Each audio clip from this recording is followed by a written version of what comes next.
trying to do different things every time I play this game.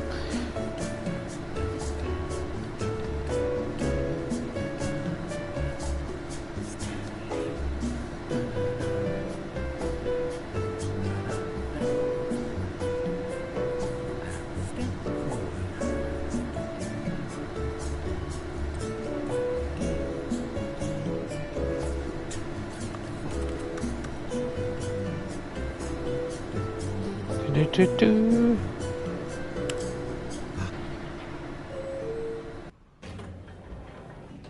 Oh.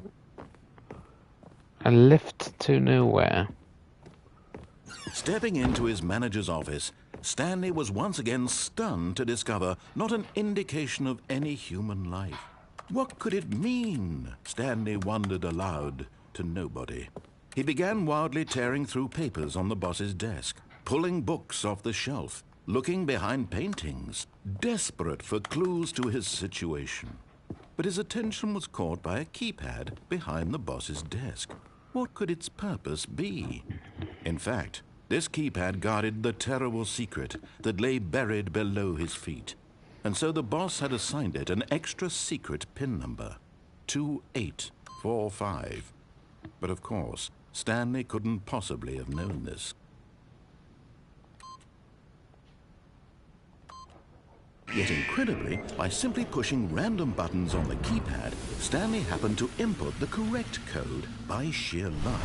Amazing. He stepped into the newly opened passageway. We will. We'll do what we can to finish this game now. Can't play for too much longer anyway, so I'm just gonna go with the conclusion. Stanley walked straight ahead through the large door that read Mind Control Facility.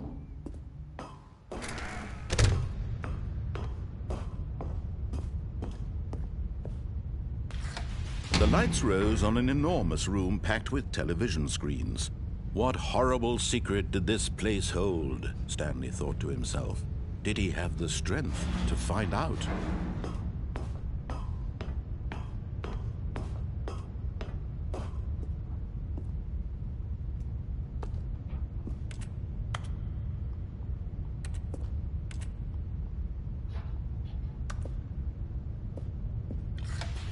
Now the monitors jumped to life, their true nature revealed. Each bore the number of an employee in the building, Stanley's co-workers. The lives of so many individuals reduced to images on a screen, and Stanley, one of them, eternally monitored in this place where freedom meant nothing.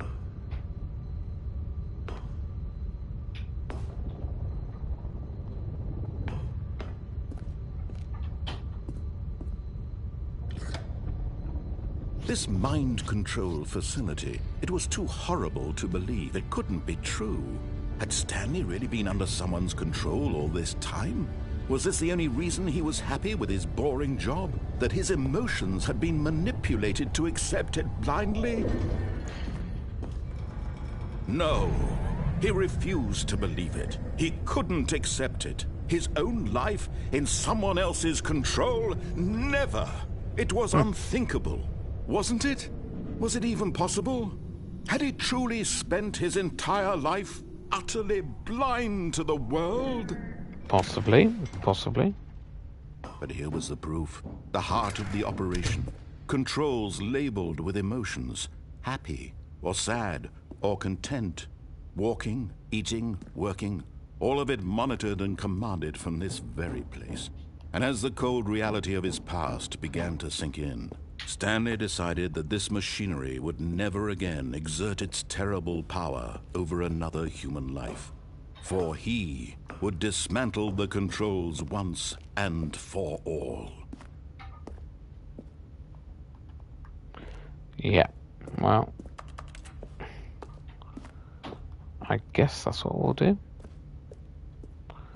But then he's telling me to do that, so is that what they want?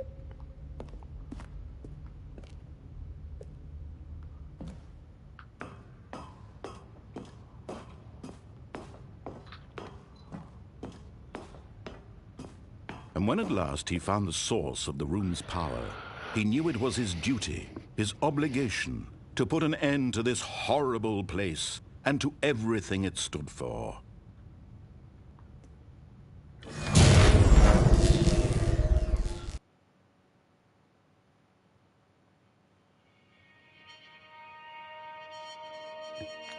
Good.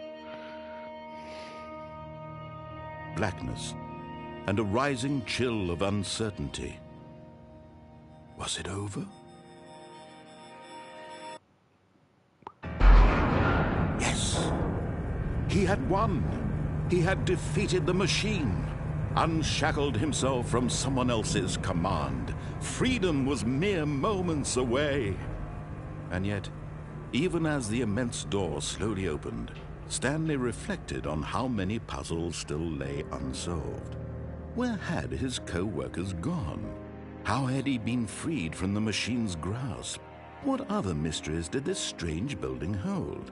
But as sunlight streamed into the chamber, he realized none of this mattered to him, for it was not knowledge or even power that he had been seeking, but happiness. Perhaps his goal had not been to understand, but to let go. No longer would anyone tell him where to go, what to do, or how to feel. Whatever life he lives, it will be his. And that was all he needed to know. It was perhaps the only thing worth knowing. Stanley stepped through the open door.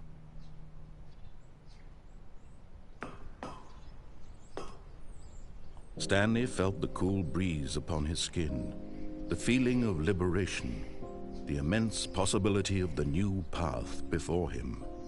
This was exactly the way, right now, that things were meant to happen. And Stanley was happy.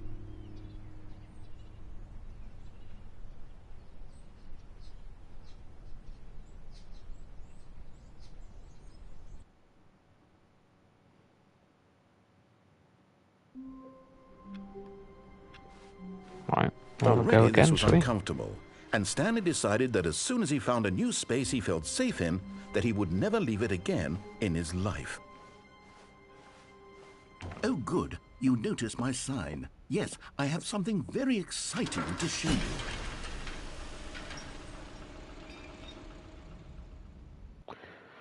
you. New content, apparently. Oh. Come on.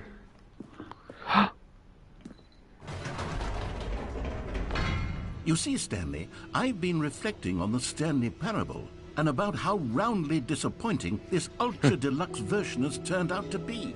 The original Stanley Parable was a landmark, and any new content for it should live up to that legacy. So forget this Ultra Deluxe nonsense. I say we take it one step even further. Which is why I'm very proud to announce for the first time ever, the Stanley Parable 2. Whee! Yes, you see, isn't this far superior to a measly port with a few minor additions? Think of all the new territory we'll cover with a fully fledged sequel. An entirely new experience, built from the ground up. Why, there are so many possibilities. It could go in so many different directions. This is what fans have truly been asking for.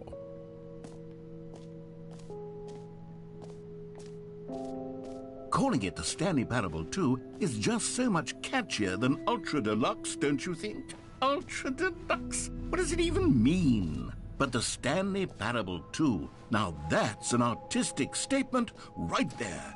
It's future-oriented. It screams progress and innovation and long-term franchising potential. New content is out. New content is in.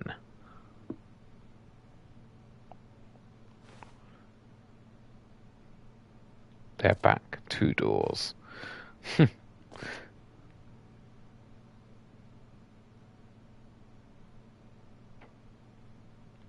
Oh, this is very good.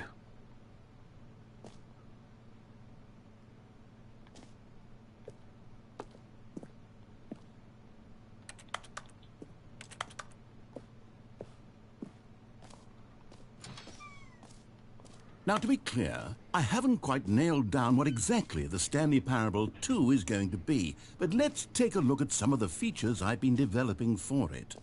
I figure that if I can loosely organize a handful of interesting concepts, that surely the game will sort of naturally spring up around them. It'll all work itself out. Game development is much more of a fuzzy magic than anything scientific or logical, really.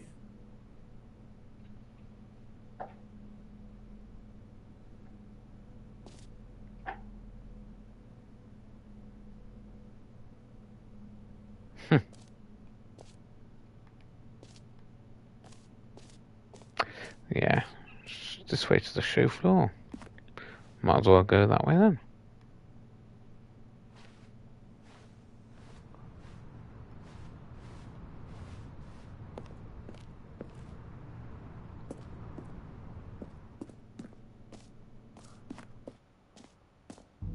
Here we are. Go on. Reassurance bucket. A button that says the name of the player that is playing the game. For the Stanley Parable 2, I asked myself, what do players really want? And of course, the first and most obvious answer is that they want to be individually recognized and validated as people. So with that in mind, my first addition to the game is this button which speaks the name of the person playing the game. Isn't that wonderful?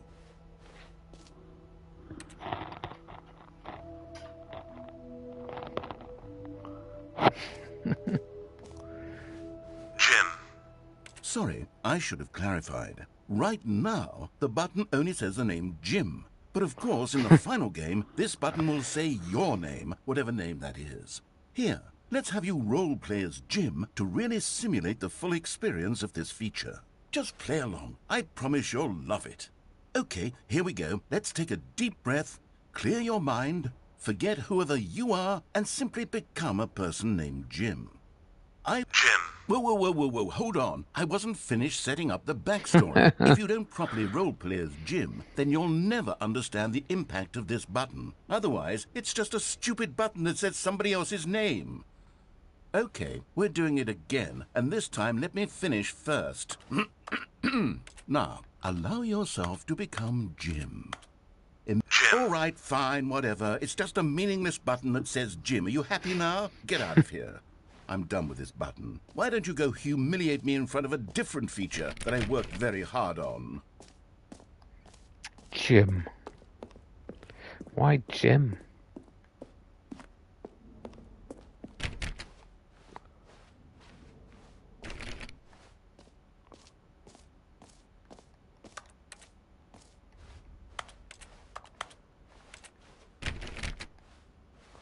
Right, what are the other features? Oh, man. Maybe I'll only let people named Jim play the Stanley Parable 2. They would appreciate what I've created here. The epilogue. Right. No screenshots.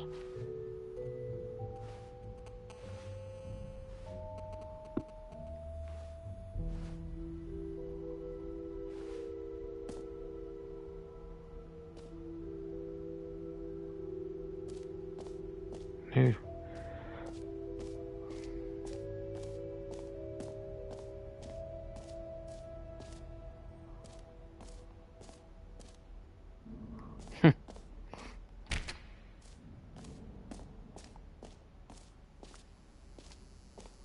Now, here's something special. You remember that broken test trophy that got left in the game on accident?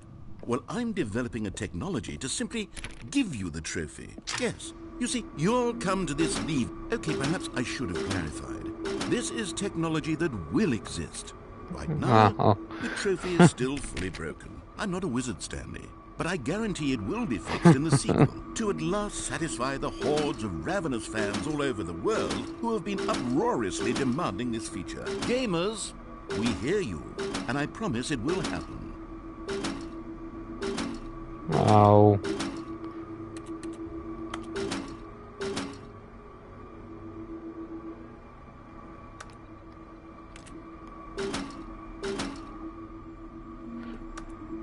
surprised he hasn't made the comment on me pressing it so many times. I want my bloody trophy. Came all the way down here for a free trophy.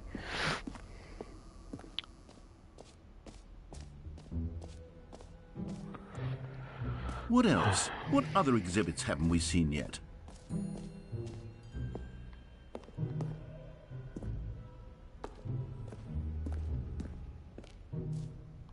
Ah, collectibles.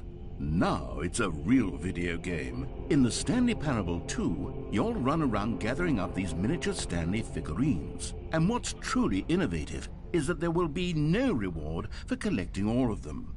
I don't want to stifle the intrinsic joy of watching a number go up. You simply collect all of them, and then you move the hell on with your unremarkable life. Right, okay.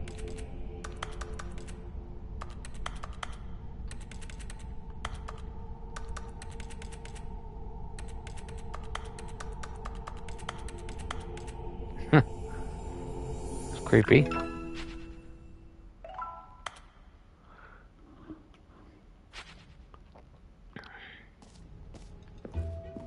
God, it really is the worst when you collect everything in a video game and then they give you a big fancy reward for it. Absolutely tragic.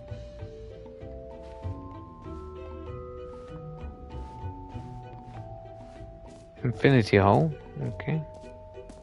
A jump circle. You know what? Let's bring the jump circle back for Stanley Parable 2 as well. It's... Oh, wait. You already spent all your jumps the first time we saw the jump circle. Oh well. I suppose it can just be a nice decorative piece then. That's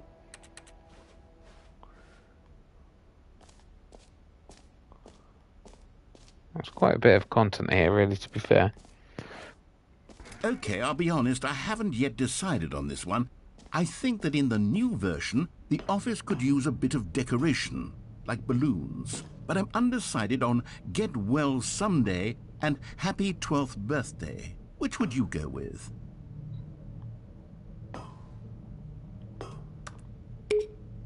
You know, sometimes when you solicit another person's opinion, it makes you realize that you knew which one you actually really wanted all along. Happy 12th birthday, step-niece, it is.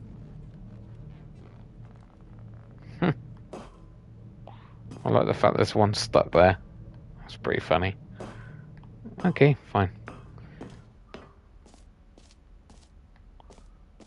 Or actually, maybe I should have gone with... No, I've made my decision. We're moving on. The merchandise.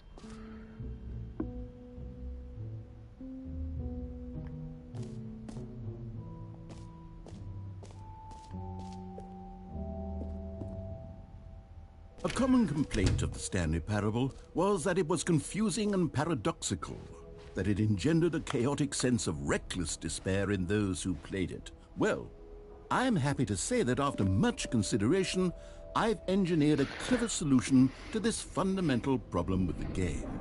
It's the Stanley Parable Reassurance Fridge bucket.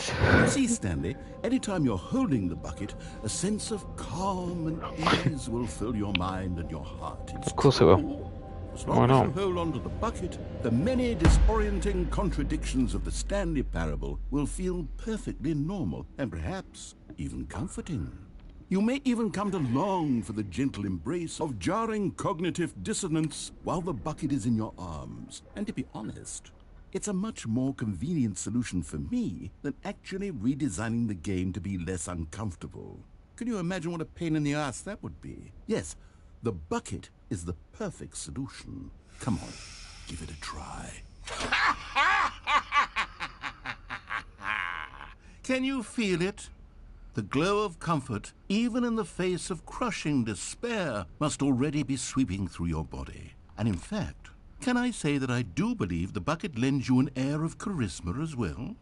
I think that just holding it has made you the slightest bit more attractive as a person. The benefits of the bucket seem to go on, don't they? All this and more await you in the Stanley Parable 2. Are we keeping the bucket? I guess we're keeping the bucket. Does anyone give out awards for most enjoyable bucket in a video game?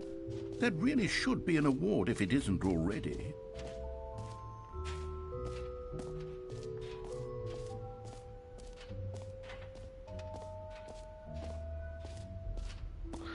Go through here, infinity hole. We haven't gone to that yet, so we'll do that next.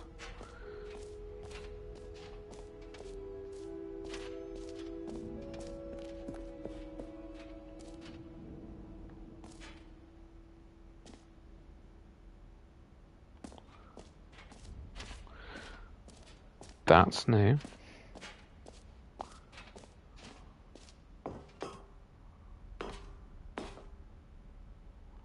Oh, okay.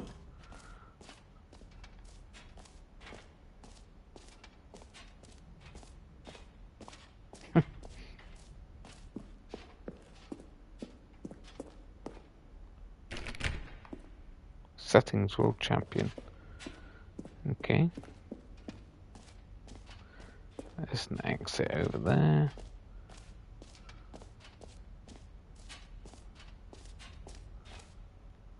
Have we been in there? I don't know if we've been in there. Yes, been in there.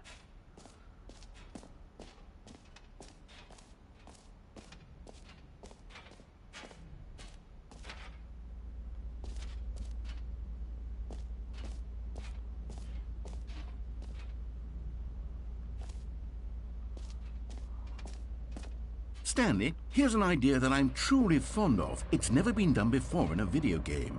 This is, in fact, a hole that you can fall down forever. That's right.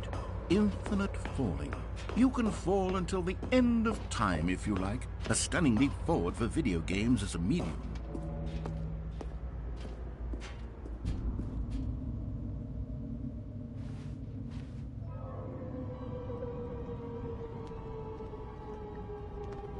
You see, isn't it wonderful? One of my more ingenious concoctions, if I do say so. Now then, since you've gotten to see the infinite hole, you can press the teleport button to pop back up to the top, and we can continue onward. Now, I don't mean to be a bummer, but I do recommend you use the teleport button to go back to the top. Maybe do it on the sooner rather than later spectrum of things.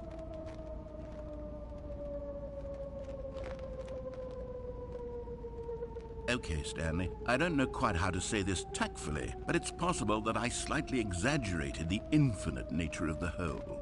Is it a very, very deep hole? To be certain it is. It's an extremely deep hole. I don't want anyone to say that it isn't an astonishingly deep hole. It is. Is it infinite? Well, that sort of depends on your definition of infinity.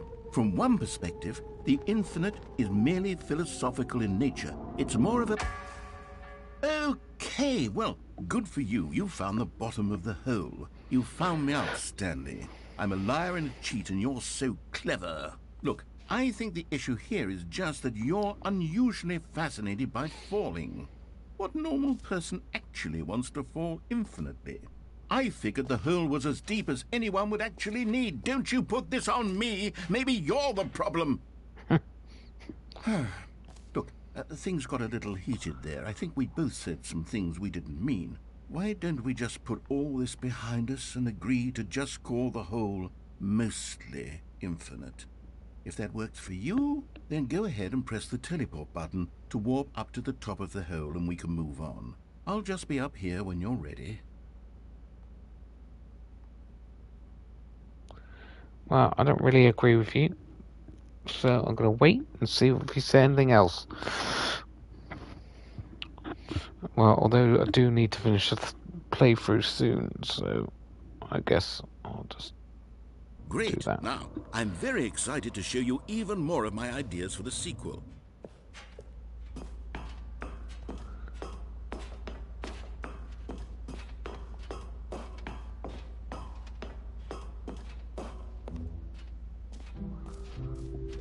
Of course, he wasn't telling the truth. Right, okay. Exit time, I suppose.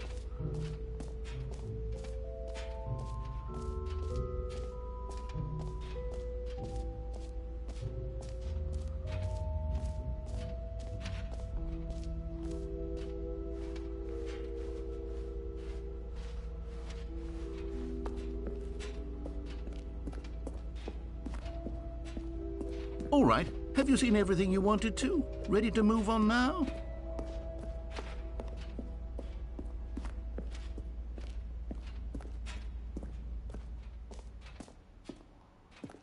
So, Stanley, what do you think?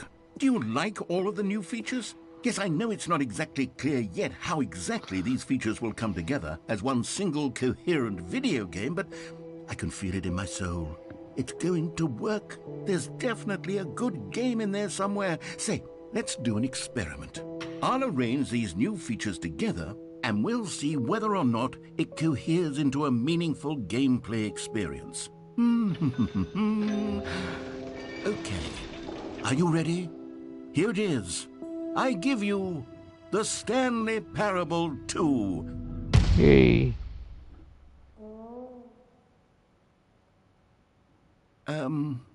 Well, I mean, there's potential here, right? It's sort of... Okay, never mind.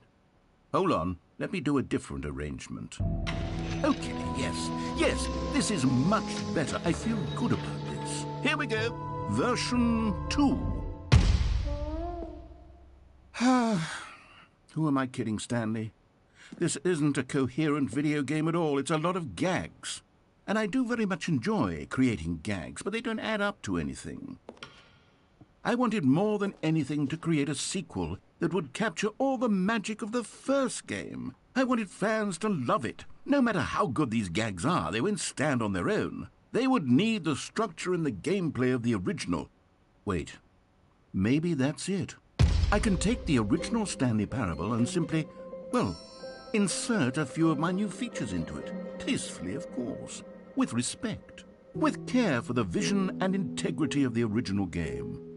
Would it possibly work? I suppose it could. But it would need a really, really tremendous title screen. A title screen that says with bold and uncompromising conviction, "This is the Stanley Parable 2. Let me see if I can whip something up. All right, perfect. Go ahead. Take a look. Okay. Have a quick look.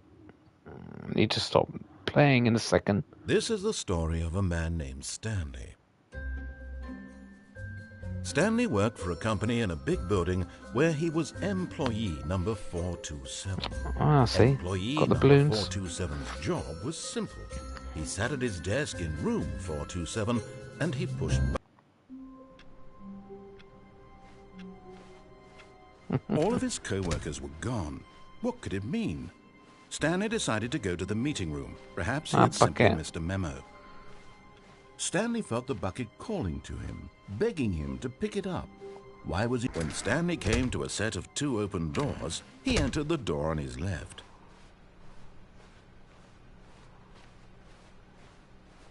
Yet there was not a single person here either. Feeling a wave of disbelief, Stanley decided to go up to his boss's office. Coming to a staircase, Stanley walked upstairs to his boss's office.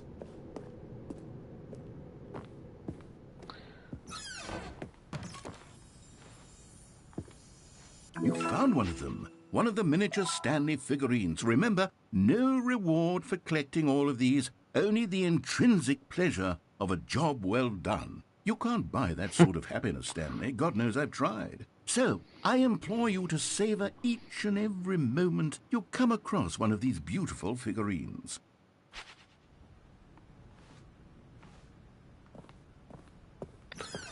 Okay. The moment he entered his manager's office, Stanley froze in his tracks. Not a living soul anywhere. Could he really be all alone? This was too much. Stanley was in such a rush to get through the story as quickly as possible, he didn't even have a single minute to just let the narrator talk. That kind of anxiety isn't healthy, so he relaxed for a few moments with some calming New Age music.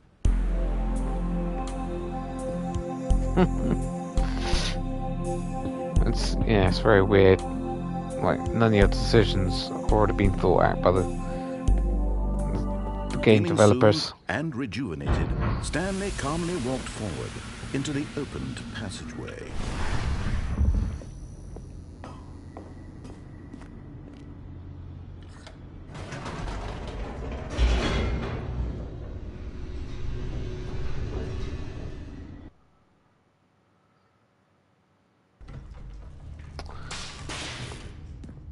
Once I've done this, I think I've done everything. Stanley walked straight ahead through the large door that read Mind Control Facility.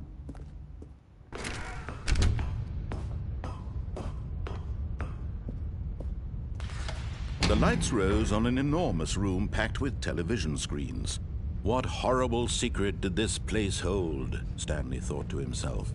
Did he have the strength to find out?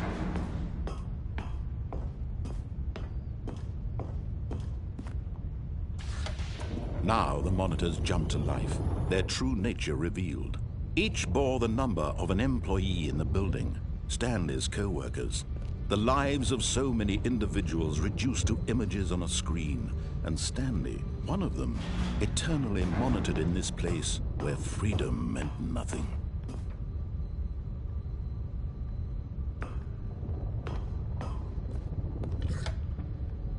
This mind control facility, it was too horrible to believe. It couldn't be true. Had Stanley really been under someone's control all this time? Was this the only reason he was happy with his boring job? That his emotions had been manipulated to accept it blindly?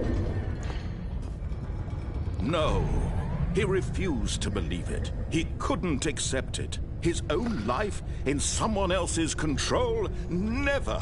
It was unthinkable. Wasn't it? Was it even possible? Had he truly spent his entire life utterly blind to the world? But here was the proof. The heart of the operation. Controls labeled with emotions. Happy, or sad, or content. Walking, eating, working. All of it monitored and commanded from this very place. And as the cold reality of his past began to sink in, Stanley decided that this machinery would... Oh, Stanley, you didn't just activate the controls, did you? After they kept you enslaved all these years, you go and you try to take control of the machine for yourself. Is that what you wanted? Control? Oh, Stanley, I applaud your effort, I really do. But you need to understand, there's only so much that machine can do. You were supposed to let it go, turn the controls off, and leave. If you want to throw my story off track, you're going to have to do much better than that. I'm afraid you don't have nearly the power you think you do. For example, and I believe you'll find this pertinent, Stanley suddenly realized he had just initiated the network's emergency detonation system. In the event that this machine is activated without proper DNA identification, nuclear detonators are said to explode, eliminating the entire complex. How long until detonation then? Let's say, 2 minutes. Now this is making things a little more fun, isn't it, Stanley? It's your time to shine. You are the star. It's your story now. Shape it to your heart's desires. Oh, this is much better than what I had in mind. What a shame we have so little time left to enjoy it. Mere moments until the bomb goes off. But what precious moments each one of them is. More time to talk about you, about me, where we're going, what all this means. I barely know where to start. What's that? You'd like to know where your co-workers are? A moment of solace before you're obliterated? All right, I'm in a good mood. You're gonna die anyway. I'll tell you exactly what happened to them. I erased them. I turned off the machine. I set you free. Of course, that was merely in this instance of the story. Sometimes when I tell it, I simply let you sit there in your office forever, pushing buttons endlessly and then dying alone. Other times, I let the office sink into the ground, swallowing everyone inside, or I let it burn to a crisp. I have to say this, though, this version of events has been rather amusing. Watching you try to make sense of everything and take back the control wrested away from you, it's quite rich. I almost hate to see it go. But I'm sure whatever I come up with on the next go-around will be even better. My goodness, only 34 seconds left. But I'm enjoying this so much. You know what? To hell with it. I'm going to put some extra time on the clock, why not? These are precious additional seconds, Stanley. Time doesn't grow on trees. Oh dear me, what's the matter, Stanley? Is it that you have no idea where you're going or what you're supposed to be doing right now? Or did you just assume when you saw that timer that something in this room was capable of turning it off? I mean, look at you. Running from button to button, screen to screen, clicking on every little thing in this room. These numbered buttons, no, these colored ones. Or maybe this big red button, or this door. Everything, anything, something here will save me. Why would you think that, Stanley? That this video game can be beaten? Won? Solved? Do you have any idea what your purpose in this place is? Stanley, you're in for quite a disappointment. But here's a spoiler for you. That timer isn't a catalyst to keep the action moving along. It's just seconds ticking away to your death. You're only still playing instead of watching a cutscene because I want to watch you for every moment that you're powerless. To see you made humble. This is not a challenge. It's a tragedy. You wanted to control this world, that's fine. But I'm going to destroy it first, so you can't. Take a look at the clock, Stanley. That's 30 seconds you have left to struggle. 30 seconds until a big boom and then nothing. No ending here, just you being blown to pieces. Will you cling desperately to your frail life, or will you let it go peacefully? Another choice. Make it count, or don't. It's all the same to me, all a part of the joke. And believe me, I will be laughing at every second of your inevitable life from the moment we fade in until the moment I say, happily ever after.